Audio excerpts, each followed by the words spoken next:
তো দেখো সকালে চাল দিচ্ছে মুরগিগুলোকে জানলার দিক থেকে। বললাম ওই দিক থেকে দাও, তখন বলছি না আমি জানলার থেকেই দিব। তো মুরগিগুলো এখানেই খায়, জানি না এখানে ইটা সেটা ফেলা হয় না কি, ওই জন্য এইখানটাই খায়, সামনের দিকে দিলেও খায় না, পাখিগুলোই খাইয়ে দিয়ে সব।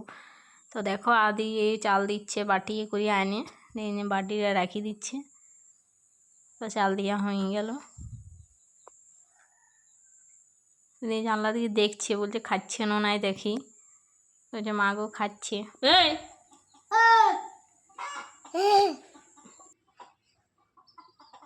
কি কি বলো, কি কিগুলো বড় হয়ে গেছে?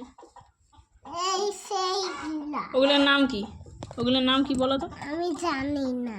তুমি যে এখন বললে কুঁদরি, এগুলো কুঁদরি। তো গাইস দেখো এগুলো কুঁদরি, তোমরা দেখিয়েছ? কুঁদরির কত বড় বড় হয়ে গেছে। কুঁদরি ছোট ছোট হয় জানি, কিন্তু এত বড় হয়েছে দেখেছ? দেখো নাই তো দেখিয়ে লাও নতুন কুঁদরি।